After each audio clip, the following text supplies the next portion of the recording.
Hey everybody, this is your girl, Queen Larika. This is my confession 7, Larry's married life. And I'm gonna do a little rewind to connect the story. At that time, before I got with my wife, I was with another girl. I was living in Nacogdoches, Texas.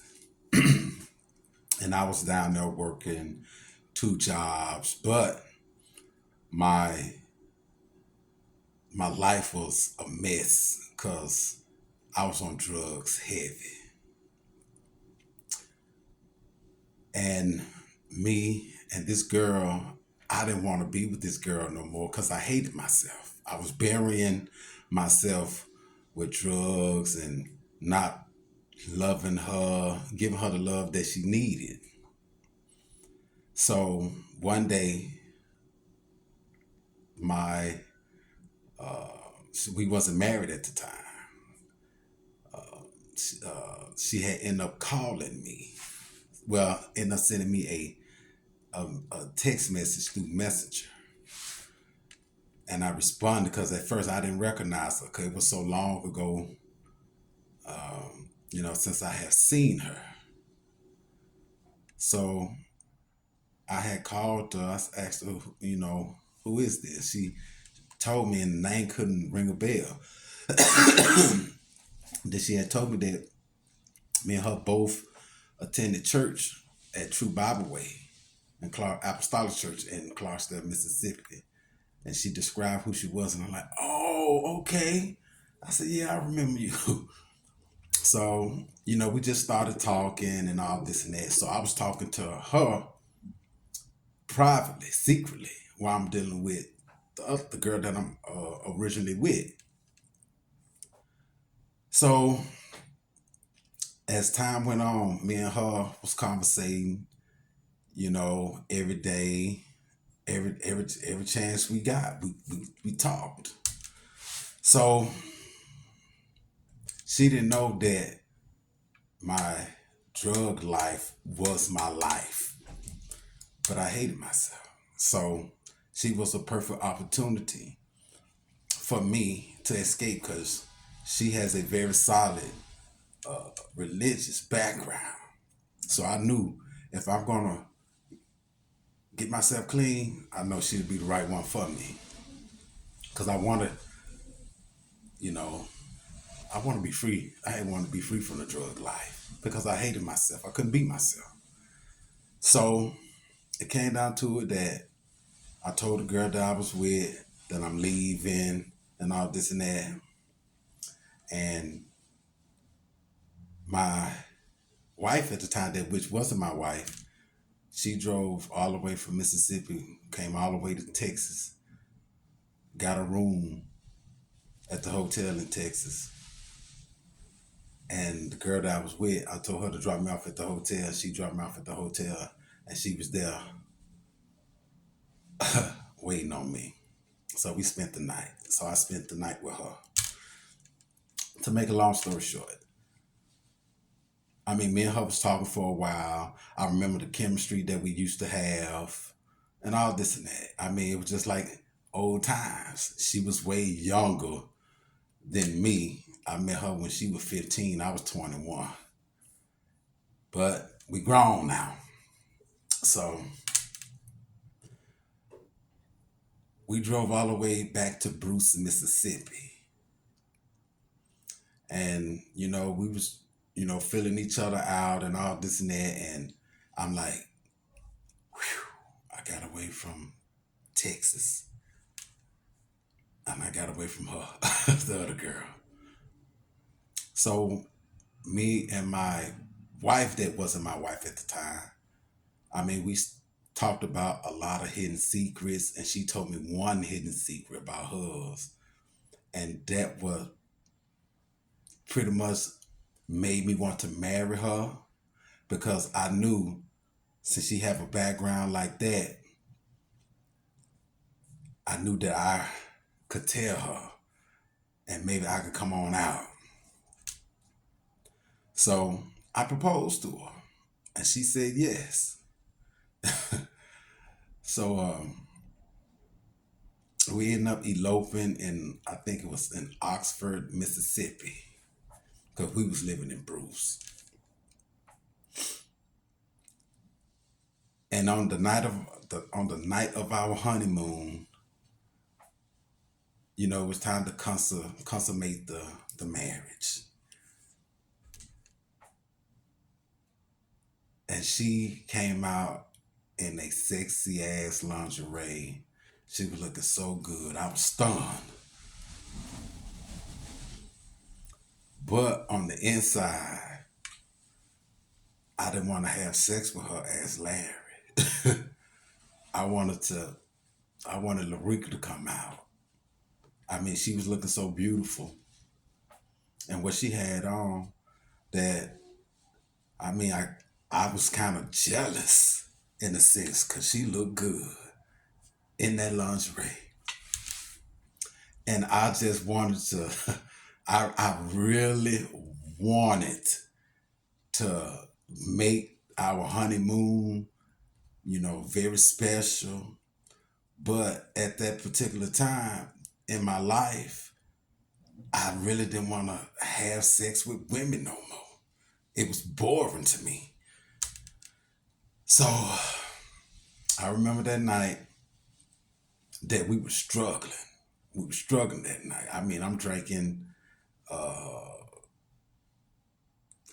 Apple Amsterdam, to get rid of. I'm thinking maybe it's nerves and all this and that, but I knew it wasn't nerves. I just didn't want to have sex no more as Larry. But luckily, we end up consummating the marriage. As being Larry, you know, I done got a job now. She was already working at a mental health facility close to Tupelo. And, you know, it's just so hard to really talk about this confession 7 because I truly love my wife. I really love my wife. But Larika wanted to be free. I think maybe 4 months in the marriage, I was off one day because I was a manager at 2 KFCs. No, I was a cook at one KFC and I was a manager at the other. But I was a manager at a couple stores in Tupelo.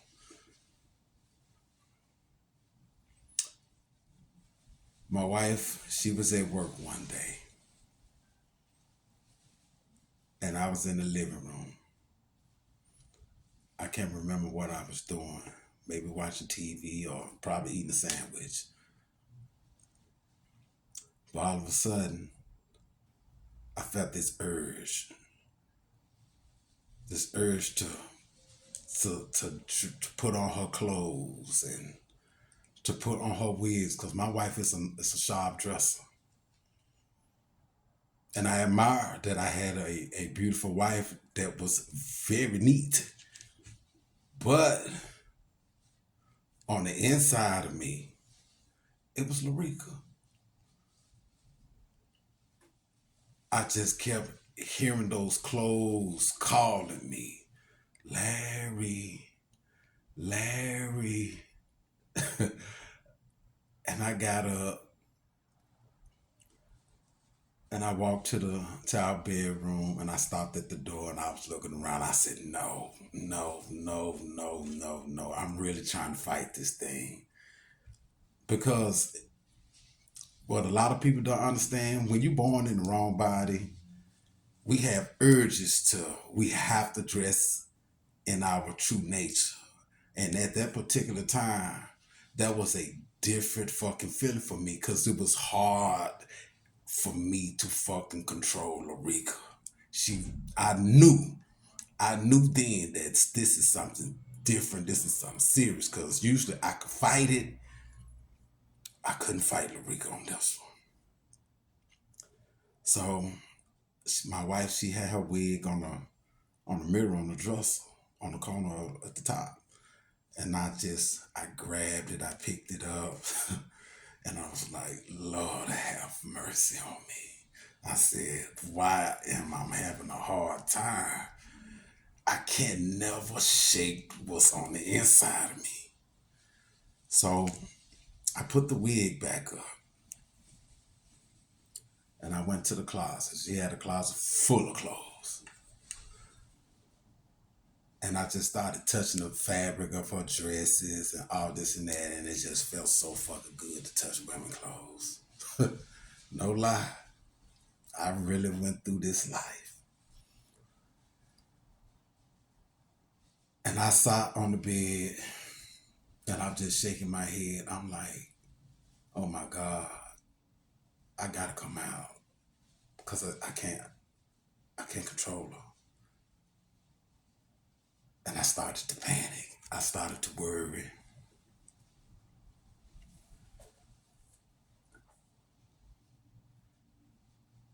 So I prayed about it. Because when me and my wife got married, she has a very strong religious background. So that got me back into praying. And I was praying in that marriage. But I was worried because I'm knowing that Larika finna come out. I knew she was coming out. So my wife ended up coming home and we ended up talking and I wanted to tell her. But I was like, we just got married. I need to marinate this thing with her. I at least need to put at least maybe 2 years under my belt with her before this and that. But lo and behold, Larika wanted to come out. It had been some times that my wife was starting to notice some things. She noticed by some of the things that I be listening to. I listen to a lot of Beyonce and a lot of female songs that she used to question me about it. But since I was so humorous, I made it a joke and that, brushed it on the rug. And I'd be like, whew. And I'm like, I ain't never just been comfortable openly just contemplating, women's songs all the time. Then also, I have caught myself plenty of times while we in the car. I, was- I was starting to show some hand gestures, but thank God her head was turned the other way when we was talking about that. And her daughter was in the back seat. And I was like, oh my God, I said, I can't control Rick no more. And that put a lot of pressure on me. Because now I'm knowing that Larika finna come out. And I didn't want my wife to come home because sometimes she get off early. And I told myself, I said, I'm gonna fuck around. I'm gonna be dressed as a woman in this house. And she gonna pop up one day. And here I am with a dress and a wig on with makeup and stuff. And they gonna scare the shit out of her. That bothered me. So me and my wife, we started to argue a lot because it's time for me to pull away from her. I'm still trying to do my husbandly duties, but Larika was in the play.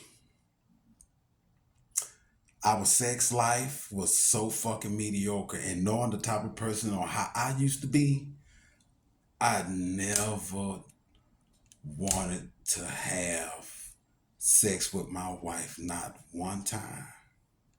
Ask Larry. I never wanted to have sex with her. Ask Larry. I wanted to be Larika with her. I really did. I got tired. I was very tired of seeing myself as a man all the time, and I'm just at the point now in my life that I'm in the drug life, and I got this major secret that I can't shake, and now I can't control it. And me and my wife, we used to argue so much about sex, so much about sex.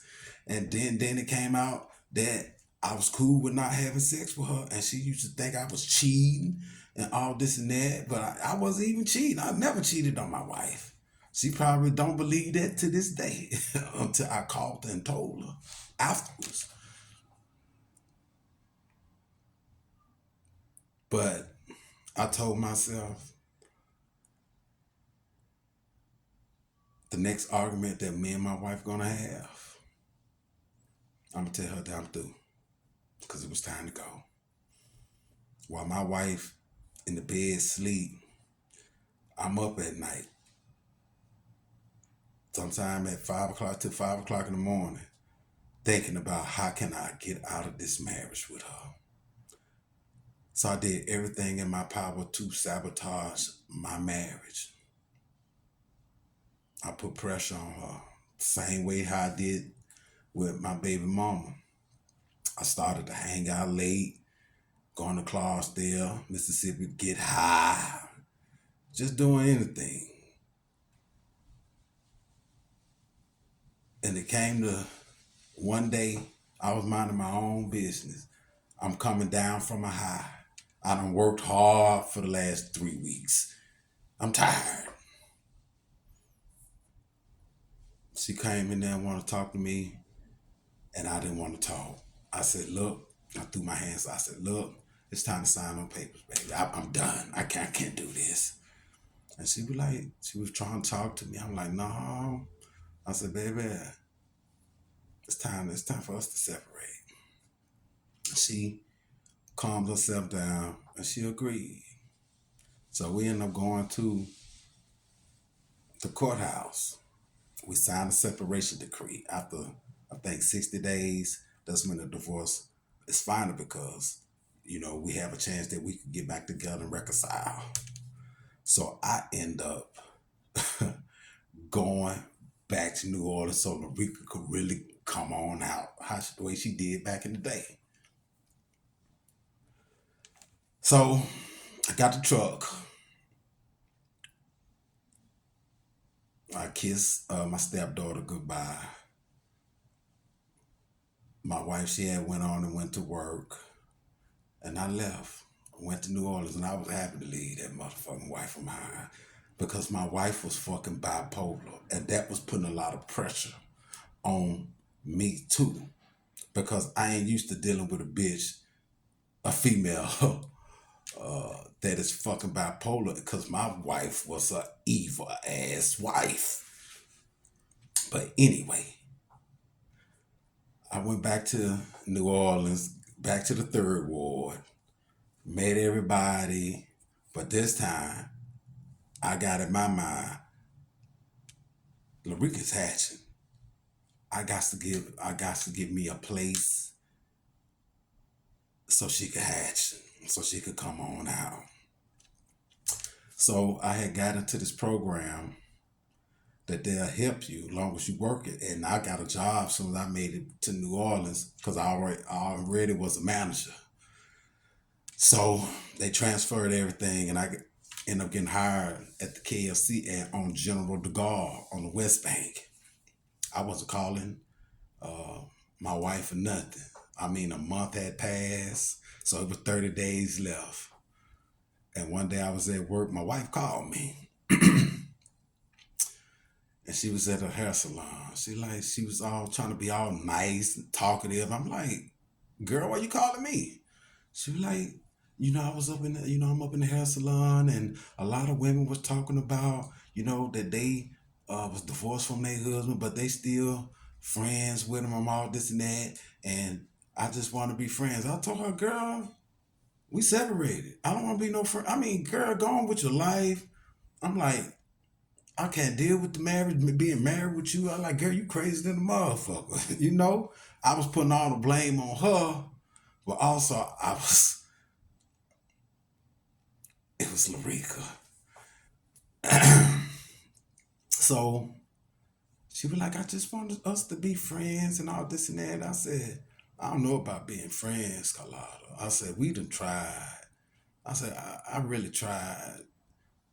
to, work this thing out. But she was like, um, let's go to marriage counseling. I'm like, I'm really not fitting no goddamn marriage counseling, but I'm like, okay, let's try it. But it was an online marriage counseling. So she booked an appointment. So after that conversation, I'm like, Larika Hatching. Larika Hatching. I'm like, I love that girl, but Larika's hatching. And she is gonna come the fuck. She gonna come out. So we had our first session of the marriage counselor, talking to a marriage counselor. And they were bringing up, when you in a marriage counsel, they bring up all her, what you don't like about her, and she bring up all that what she don't like about you. And I was really getting upset because my wife was really bipolar, but a great cook.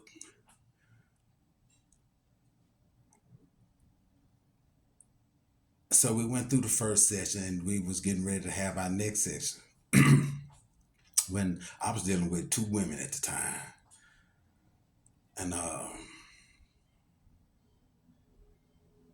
in the middle of the second session, I just knew I didn't want to be with my wife no more. I wasn't going to work it out. Ain't no need for me to even drag and make her spend this money for to have a fucking marriage counselor. I'm for the Larika's hatching. So this is something that is so fucking important to me. This right here is something that is happening, and I didn't know how to deal with it. Only thing I need to know, we separated. We got 20 some more days before the divorce is final. She could go on by her business. I mean, I'm a misser. Inwardly, I'm a misser, but Larika is coming out of the egg.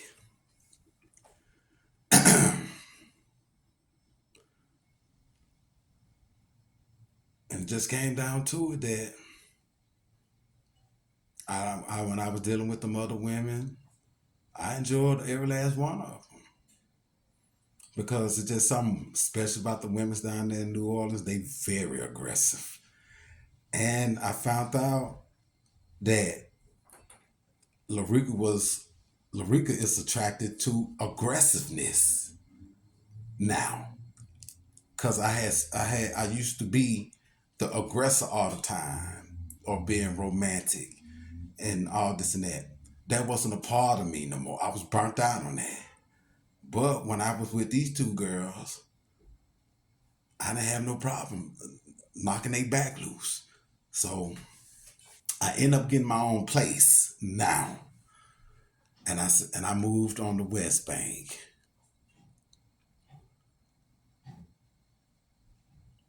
And that was a wrong move of moving over there because that was a very dangerous neighborhood, and it's no in the hell I'm gonna let Larika come out that way. Come out there.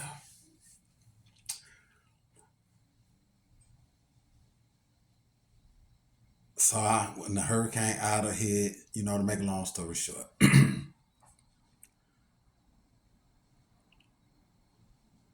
when Hurricane Ida hit, I went back to Mississippi with an ex in Laurel, Mississippi. That's when I was already hatching. That's when I had my last experience having sex with this female. And I moved into the other room. And that's when I was making a call to some of my classmates and to some of my family members, my cousins, even my sister. I was sending them pictures that I can't hold it in no more. This is me. I've been this way for a long time, and I'm coming out. I'm coming out the closet. That's when I had ended up joining the transgender support group. Everything. I just didn't know what to do. Larika was fucking hatching. I'm panicking. I'm worried. about how everybody gonna take the news, but I had to come out. So when I was calling different people, telling them, that I'm transgender and all this and that. So I called Carlotta. I called my wife. We was divorced. We probably like maybe 2 months, 2 or 3 months after our divorce was final. And I called her. She answered the phone. I said, "Hey, this Larry." She's like, "Hey, Larry." I'm like, "Is you sitting down?" She's like, "No, I'm laying down." I said, "Carlotta," I said, "Baby, it's something I need to tell you." She's like, "What?" I said, "I want you to hear me all the way out." She's like, "I'm listening." I said, "Sweetie, I know you blamed yourself because of our marriage, because we divorced now. But I said, baby, it wasn't all your fault." She was like, "Huh?" I said, "Baby, this thing that I've been toting all my life, and I never could shake it. It's always been a deep, dark secret." And she was like, "Larry, I told you anything you want to talk to me about, you could really talk to me. You could really tell me." I said, "Girl," I said, "you bipolar than a motherfucker. I ain't finna tell you acting all crazy. Girl, I had to hurt you." So I just kept it in. So she like, "What is it?" I said,